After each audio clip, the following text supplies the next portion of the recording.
In this video, I will discuss step-by-step process of a combined axial and flexural loading. And here's our problem. Here, a steel column carries an axial load of 1000 kilonewtons, a moment of 70 kilonewtons meter at the top and moment 50 kilonewton meter at the bottom. The two moments are applied in the same direction about the x-axis. Using the NCP specification, determine the following. First is the compressive stress if axial load only existed, and B, bending stress if bending moment alone existed, and C, allowable compressive stress, and D, allowable bending stress. And last is, from the interaction formula, compute the interaction value assuming the column is braces against joints translation and sideways prevented. First, we need to draw an FBD.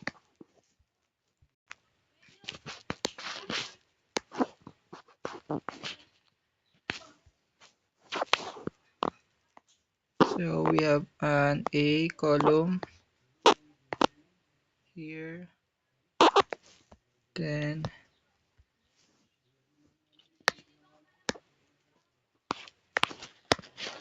and for our axial load na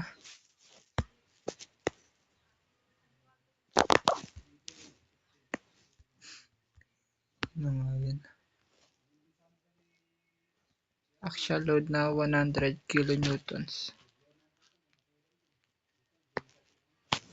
or 1000 kilonewtons.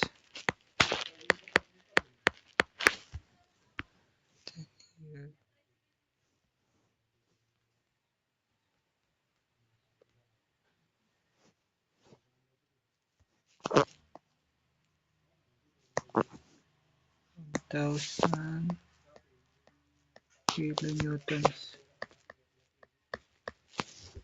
The problem says at the top we have a 70 kilonewtons meter.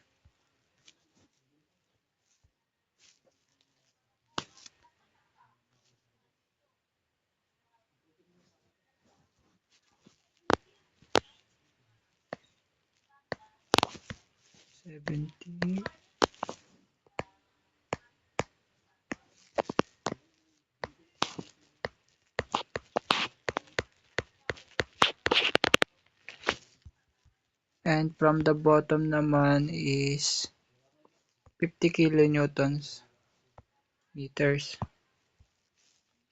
Since the problem says the two moments are applied in the same direction about an x-axis. Same direction daw. We have a 50 kilonewtons meters. Yan.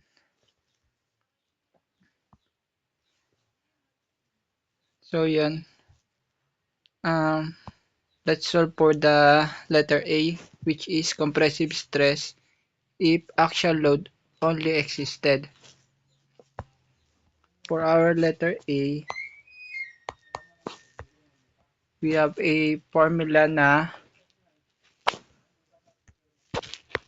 FA normal H, which is the actual axial. We have a P over area.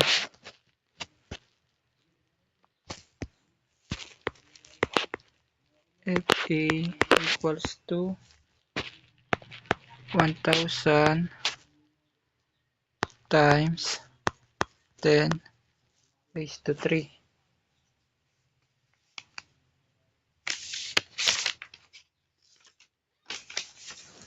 All over the total area. Ang total area natin is 13,000 mm squared. You have a 13,000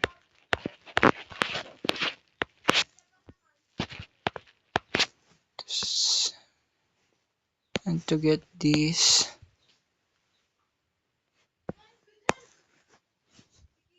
we have 1000 times 10 raised to 3 all over 13,000.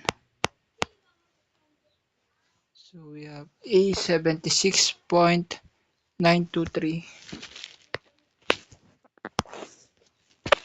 76.923 megapascal.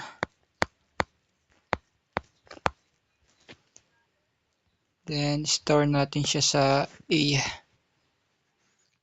Chip store sa A. Ay. Ship store at A. Yan, pa-store siya sa A.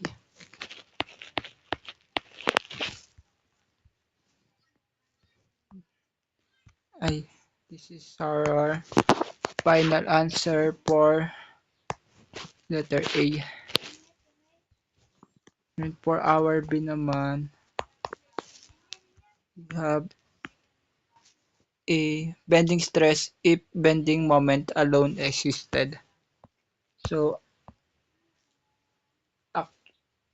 actual bending stress naman siya.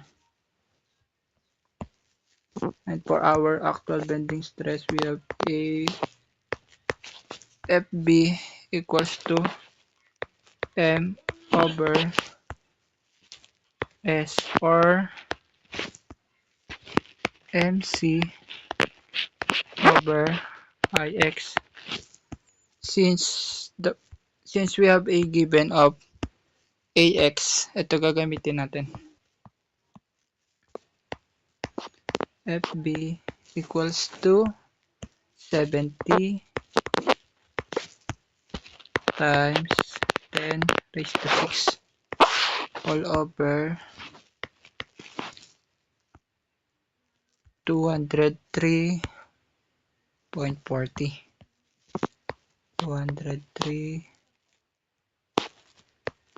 2,340 times 10 raised to 3.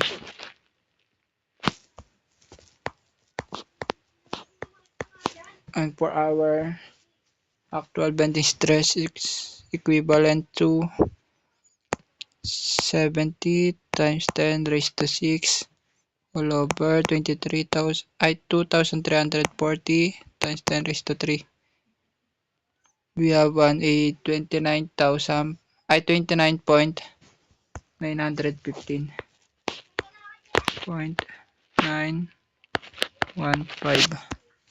megapascal.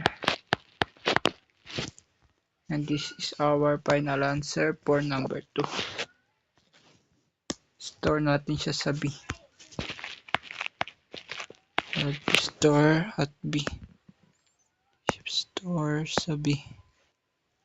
Yan. Then, C. Let's solve for letter C. And for letter C naman, ang hinahanap is allowable compressive stress.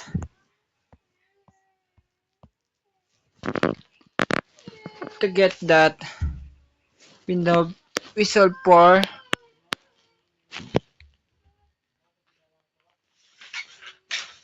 steel ratio. Ang first step is we need to critical slender ratio. Our first step is our critical step 1. Get the critical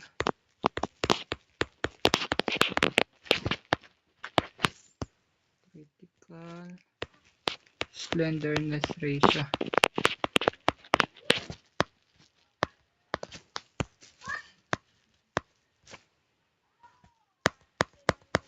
Slenderness ratio.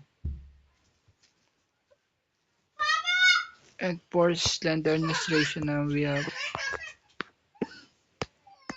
SRX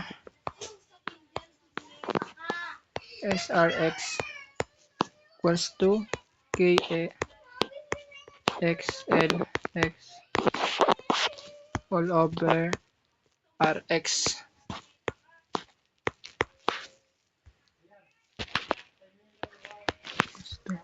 In this problem, may value tayo ng K and our length naman is 3.6 meters. And for our RX, we have a 109. 3.6. 1.0 times 3.6 times 10 raised to 3 all over RX natin is 19.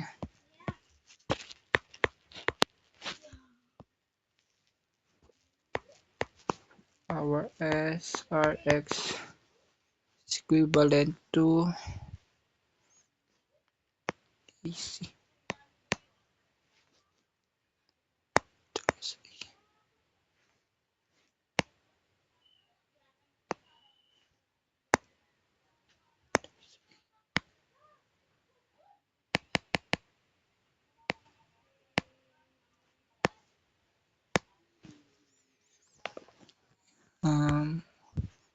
1.0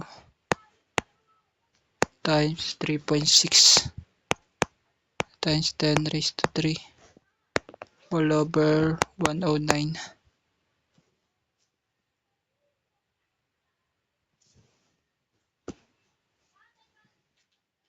We have a 33.028. 33.028.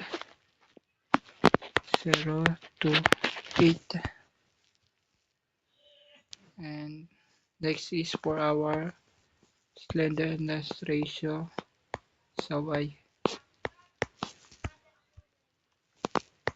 KY LY over RY. Our K is 1.0 and length is 3.6 times 10 raised to 3 all over our RY is 94 mm. Wait lang, store natin siya. Saan ba? Sa C.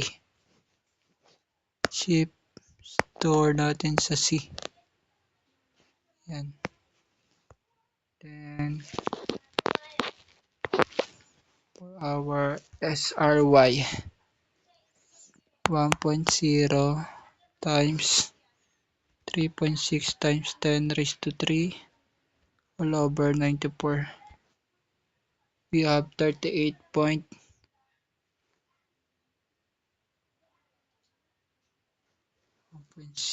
times 10 raised to 6. 94. 94. Tama lang. 94. 1.0 times 3.6 times 10 raised to 3 all over 94. For our SRY, we have a 38.298. Then, store natin siya sa D. Shift, store natin sa D. Yan. So now, ay, may C pa ta. Ito pala, store natin sa C to. D, A, C. Store sa C. Ay, naka-store siya. Then, kapag nakuha na natin yung ating mga slenderness ratio, we get the higher value, yung magki-critical. And SRY is the critical value or the critical slenderness ratio. Ito yung mag-govern.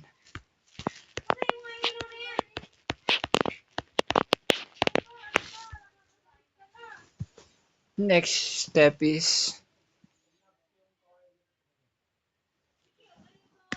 get the CC. for our CC, we have an equation na 2 pi squared times the E all over Fy.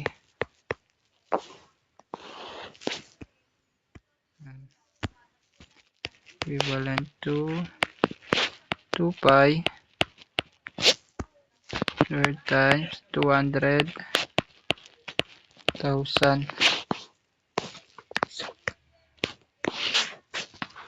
Ang ating Fy naman is 345.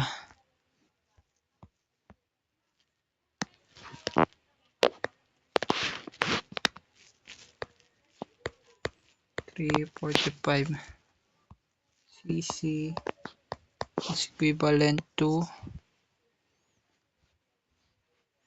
square root ng 2 pi squared times 200,000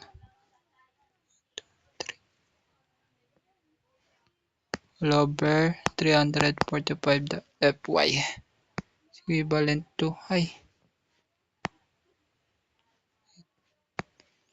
ulit 2 pi squared times 200,000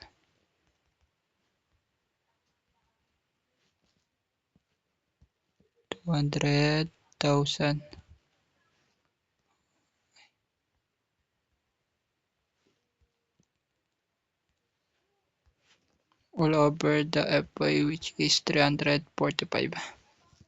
We have a 106.972. Before we proceed to the next step, we have a condition muna.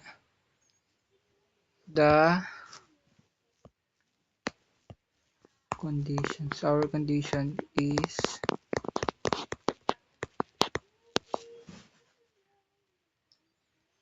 when the SR or the slenderness ratio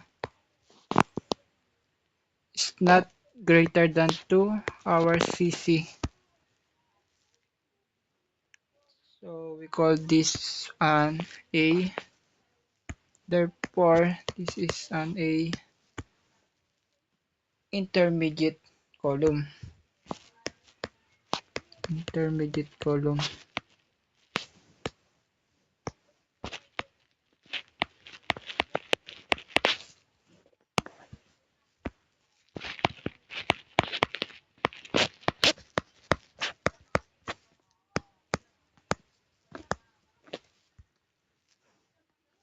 And kapag kaya naman yung nakuha natin, we have a formula again na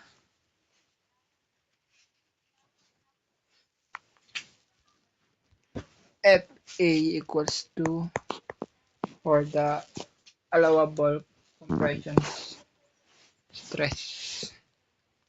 We have a FA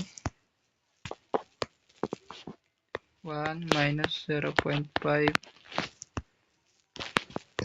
SR over RCC SR squared yan times the Fy over Fs,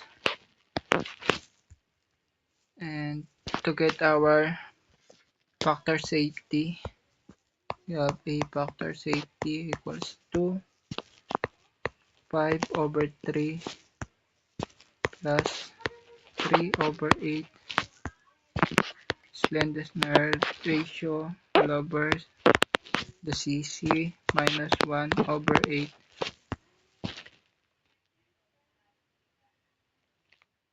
1 over 8 SR over CC cube yan. Then for our second condition is when SR is greater than 2 CC. It's called a long column. Therefore, it is a long column.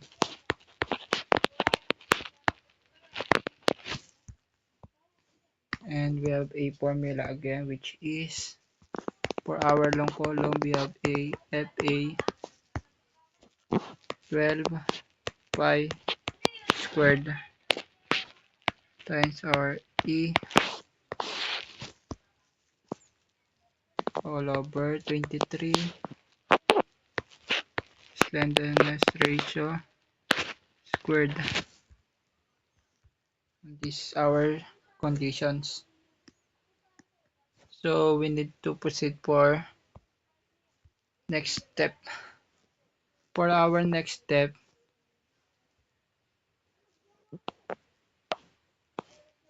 magbe-base tayo sa nakuha nating slenderness ratio and our CC. Since ang nag-govern dito is SRY, yun yung gagamitin natin. And kung makikita natin, yung SRY ay mas maliit sa ating CC. SRY is not greater than CC. Therefore, it is a intermediate column. Intermediate column.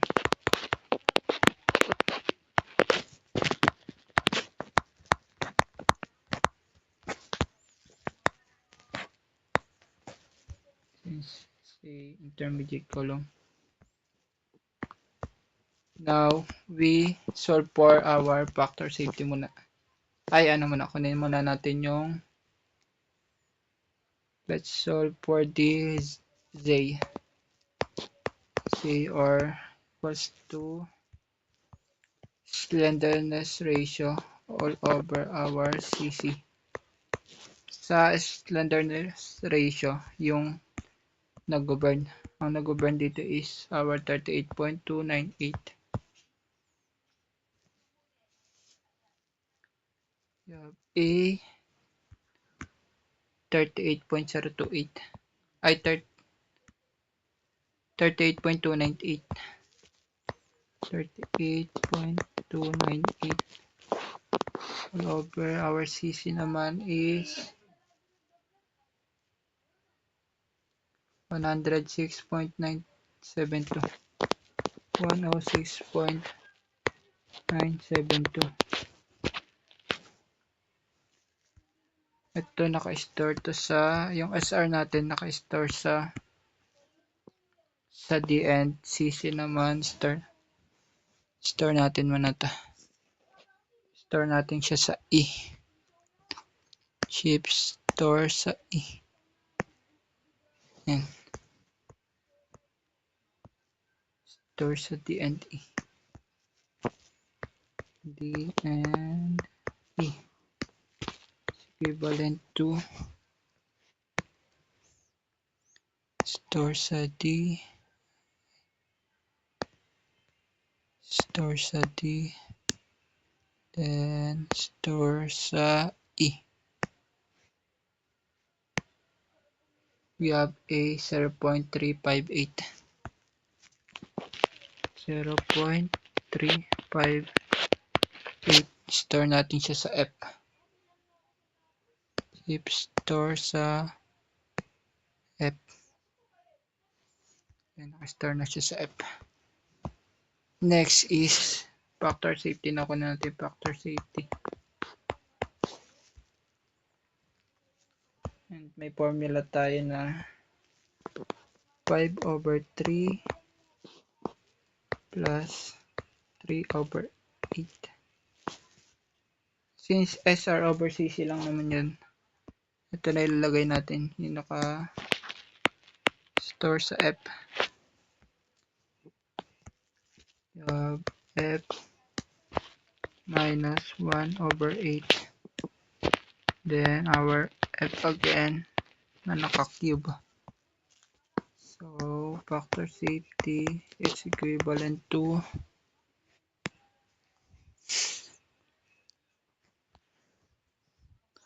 5/8 plus 3/8 store sa F ay minus 1/8. 1/8 then store F shift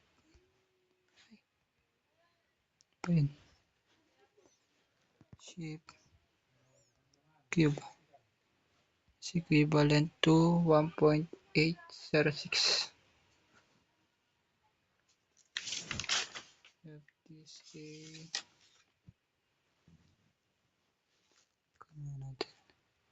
0.358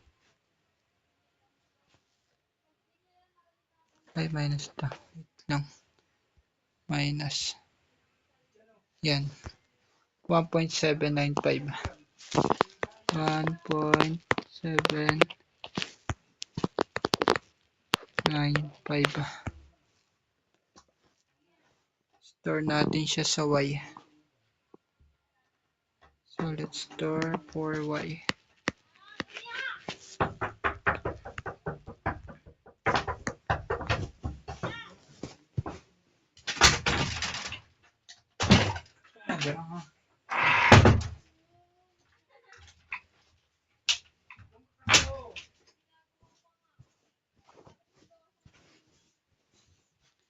Then store natin rin siya sa Y.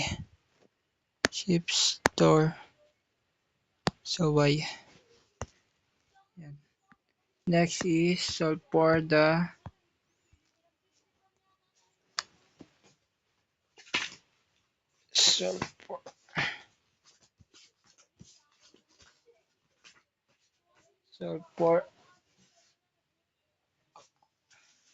allowable axial. We have A FA is equals to 1 minus 0.5. Since yun nga, yung SR over CC, gawin natin na lang siyang F. Naka-store natin sa F na squared. Times our Fy 345. All over yung naka-store natin sa Y. All over Y. Yung Fs. Wait. Ito natin siya.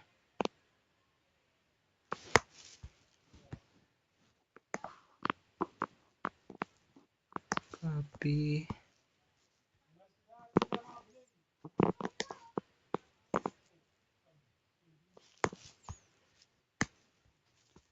For our allowable axial, we have A 1 minus 0.5, then yung naka-store natin sa F. Okay. Store natin sa F.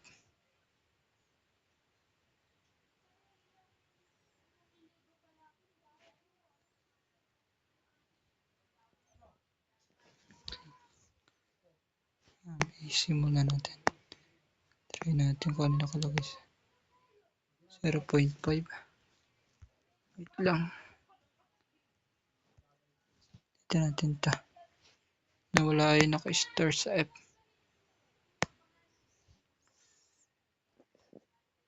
Store sa D. All over. Store sa E. Ay.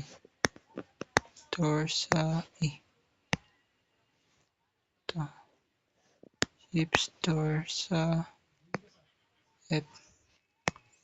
DC 5/3 plus 3. Ay. Ayun nga pala tayo. 1 minus 0.5. Then store sa F squared times 345 all over our factor safety na nakastore sa Y.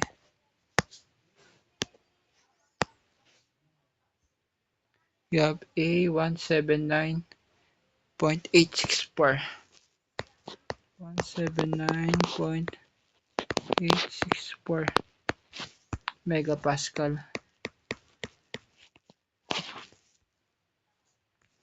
And store natin siya sa M.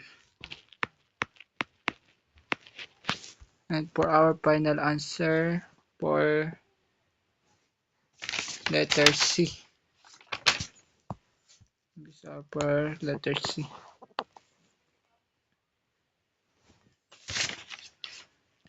Then for our letter D naman, for our letter D is the allowable bending stress.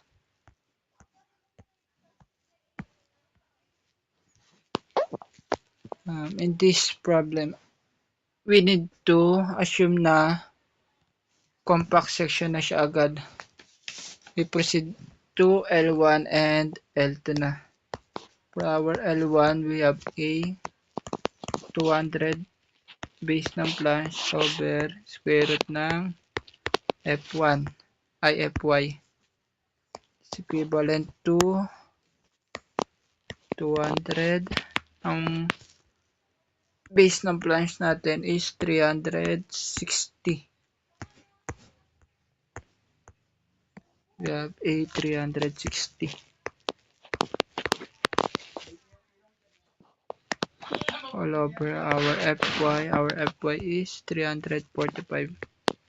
Square root ng 345.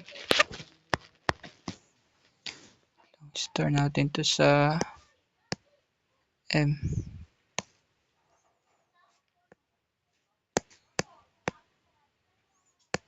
DC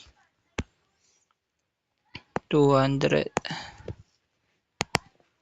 times 360 all over square root ng 345.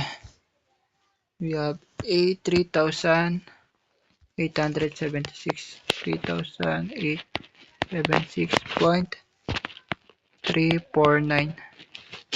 I rather 350. And for our L2 naman, we have A 137,900 all over Fy times the depth all over area ng flange. Therefore, 137,900. Our Fy is 345. And for our depth naman is 350. 350 all over our area ng flange. We have a 360 times 18. 137,900.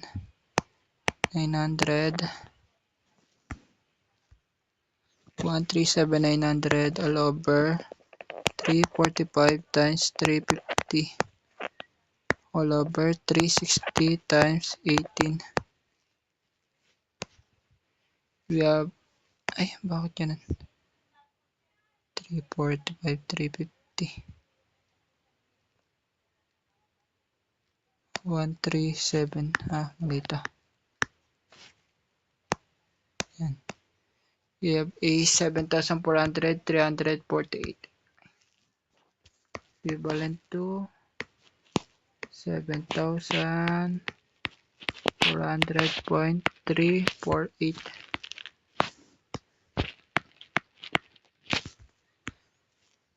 And yun yung our LC natin is the smaller value.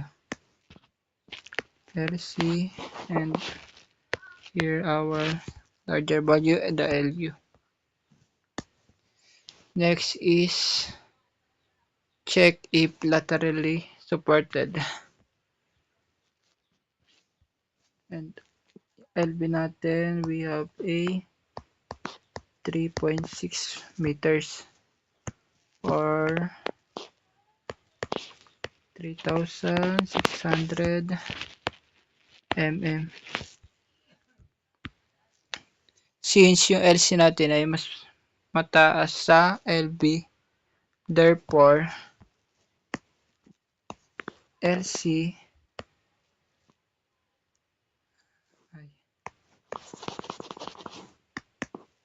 LB is not greater than 2 LC. Therefore, it is a laterally supported.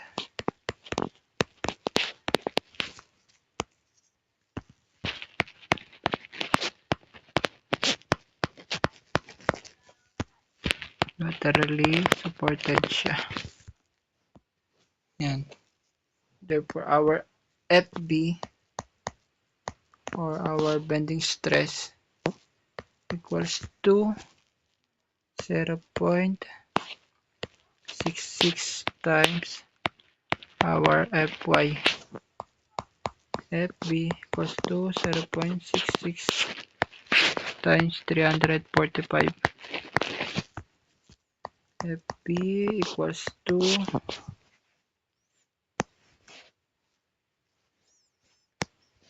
0.66 times 345. We have a 227.7. Store natin siya sa 1 na lang. Store sa 1. Shift store sa 1. Ay, bawal yata mag-store. Bawal mag-store sa 1 dito.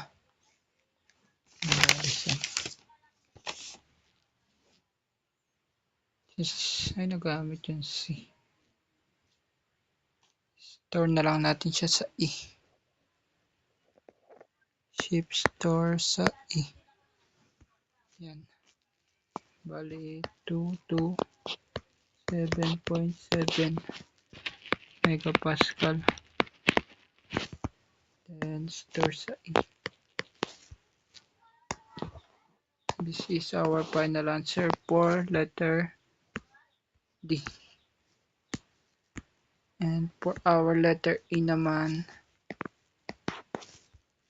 the interaction value or the IB. Before and to do that naman is we need to check muna if is a large axial or the small axial compression. And to get that, we have a FA over, which is the actual and the allowable axial na malaki. Yan.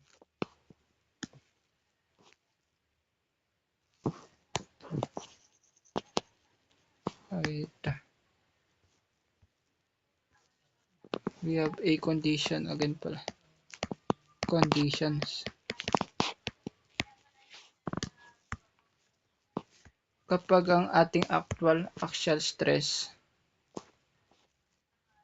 we have a actual stress and the allowable axial stress ay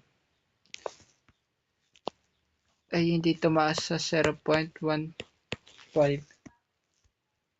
which is means small axial compression. Tinatawag siyang small axial compression.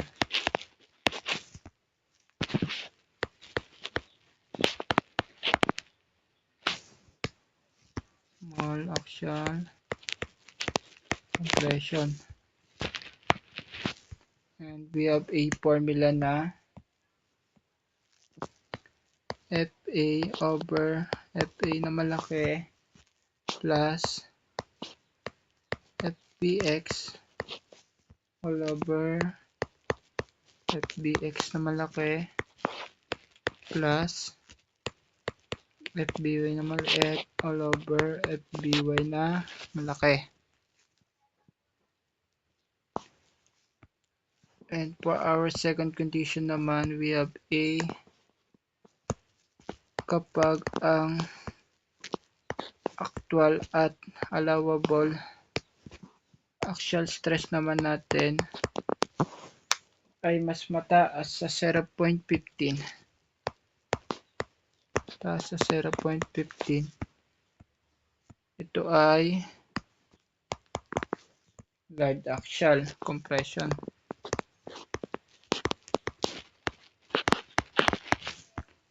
Large axial compression.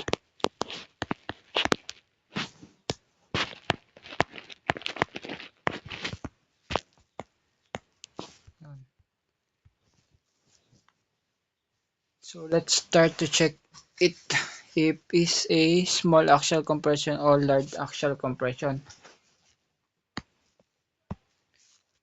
We have a FA over FA equal to ang FA natin 76.923 all over 179.864. Tama ba? Our FA na malaki 76.923 and 179.864. We have A. Restore siya sa A. I-store natin sa I-store sa A. Then sa M. We have A 0.428. 0.428. Since mas malaki siya sa 0.15, therefore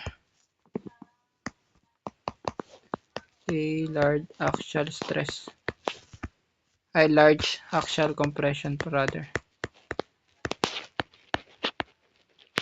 Axial compression.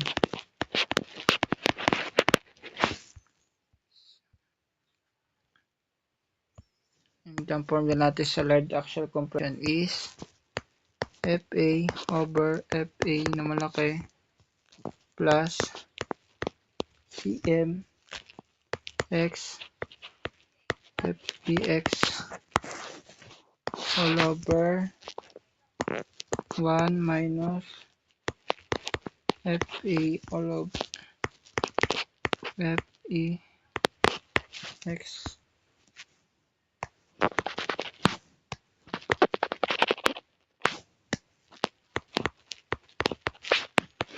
times the FBX plus CMY FBY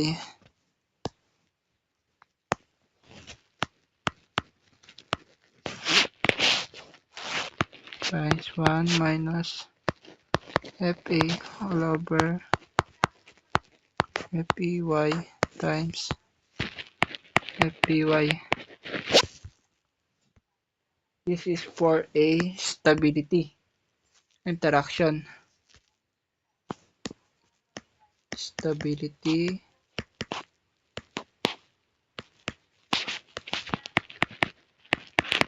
interaction.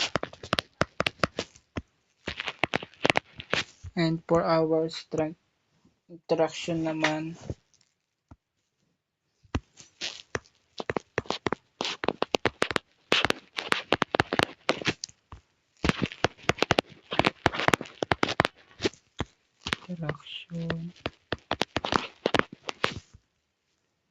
we have an equation na FA all over 0.6 FY plus FBX all over FBX na malaki plus FBY na maliit all over f dy na malaki.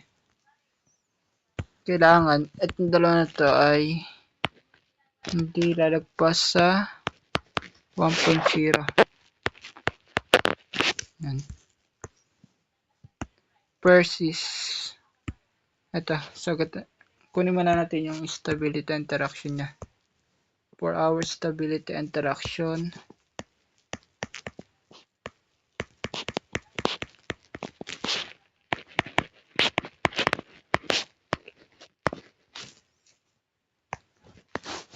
okay, kunin pala muna natin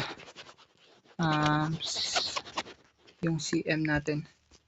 For our cm, we have a 0.6 minus 0.4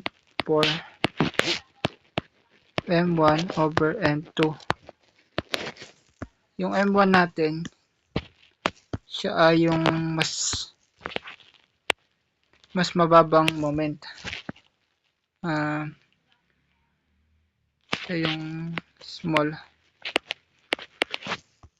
And yung m2 naman natin, siya naman yung big. Then dapat mas mataas siya sa 0.50 ay 0.40. And to get that cm, you have a 0.6 minus 0.4 times our m1 is 50 and our m2 naman is 70. Since same sila ng direction, positive yan.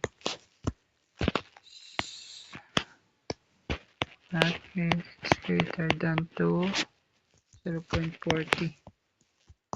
Then our cm is equivalent to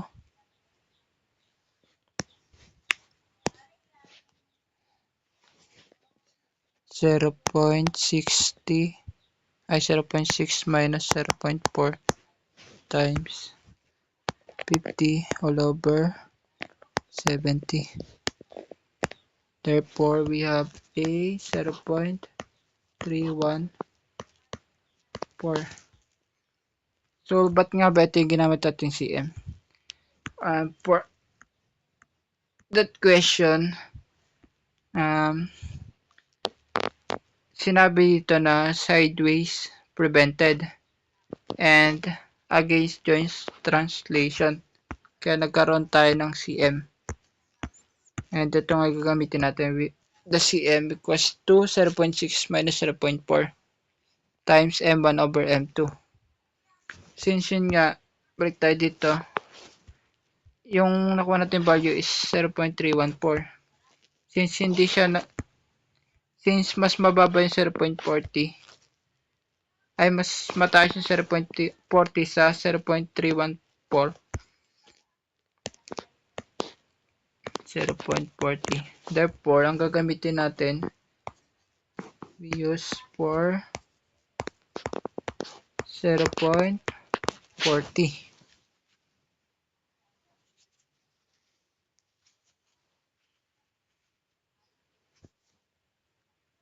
We use a 0.40. Next is, kumpute na natin yung magnification factor muna.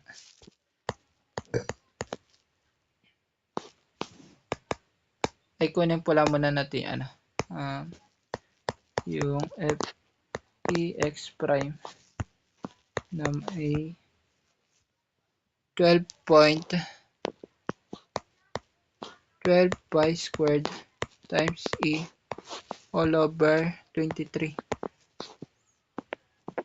Ang gagamitin natin SR or the slenderness ratio is SRX squared. Therefore, 12 pi squared times 200,000 all over 23 times yung SRX natin naka-store siya sa C. Ano natin dito ng C squared. ang f(x) prime natin is equivalent to 0.40. 12 pi squared times 200,000 all over 23 times yung naka-store natin sa C.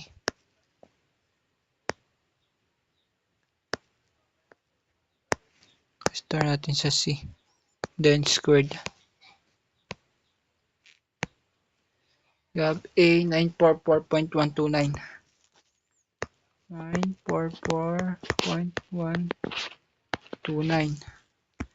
And store natin siya sa pa ba pwede store?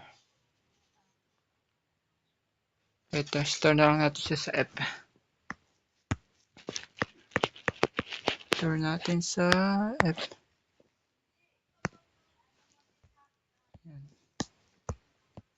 Now we proceed for the magnification factor. Is the Cm x all over 1 minus Fa over Fe x. Yung gagamit natin is 0.40 all over 1 minus yung Fa natin, which is naka-store siya sa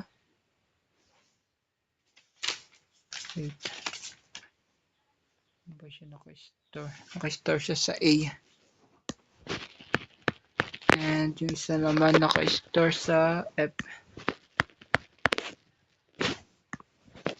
Yan. For our magnification factor, ito ay kailangan hindi siya, for our magnification factor, kailangan mas mataas siya sa 1. Since wala naman tayong y-axis, okay lang kahit hindi natin mamit tong, ay kailangan natin pala mamit tong 1 na to. Then kapag may y-axis naman tayo, okay na kahit hindi mamit yung value na 1. And for our magnification factor, 0.40 all over 1 minus yung naka-store sa A all over naka-store sa F.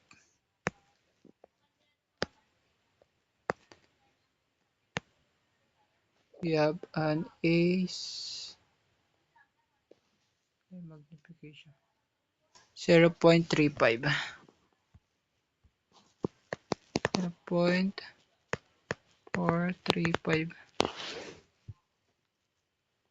0.1, 0.3 down deep.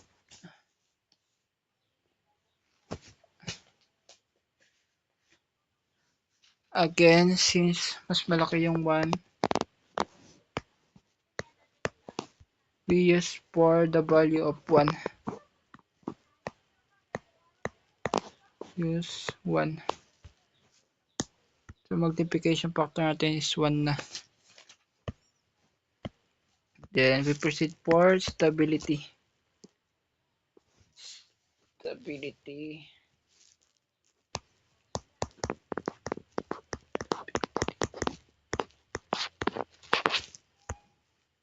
For our stability, we have A Fa over Fa na malaki plus gagawin natin dito, ito na ilagay yung magnification factor na lang.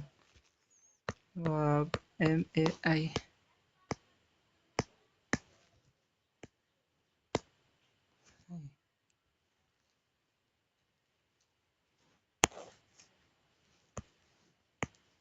MF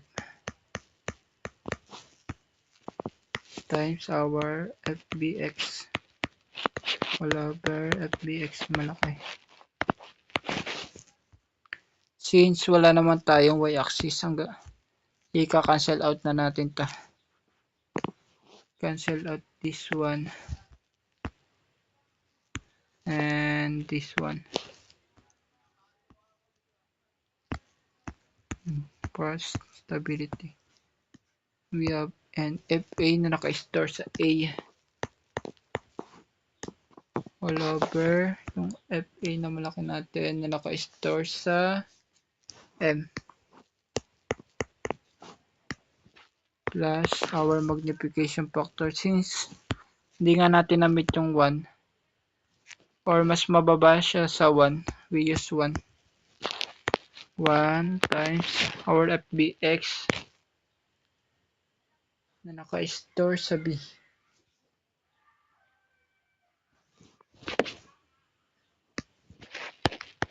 FBX na maliit over yung FBX na malaki natin naka-store siya sa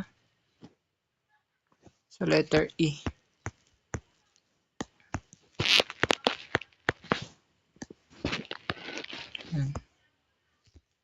And for this one it's not 1.0. 1.0 to get that stability. Store not yung naka-store sa A. Naka-store sa A all over naka-store sa M plus 1 times naka-store sa B all over naka-store sa E.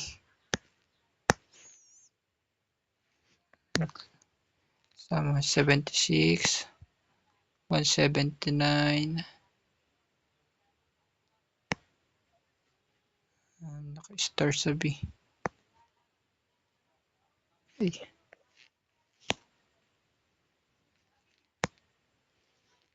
Equivalent 0.55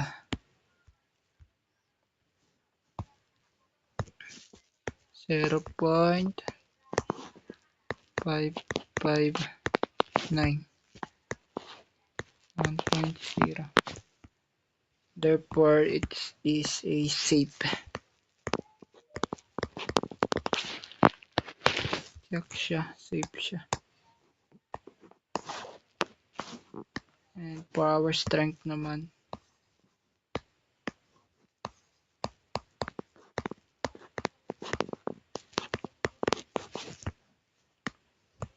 you have an FA all over 0.6 ng FY plus FBX all over FBY na malaki. Since wala nga tayo y-axis, ika-cancel out na lang din natin yun. 1.0 FA natin naka-store sa A all over 0.6 times 345 plus yung naka-store natin sa FBX sa B. B all over store natin sa FBY, we have E.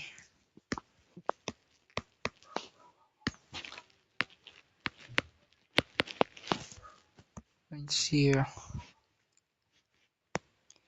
AC store sa A all over 0.6 times 345 plus store sa B all over naka-store sa E equivalent to 0.53 0.53 503. Therefore it is a safe.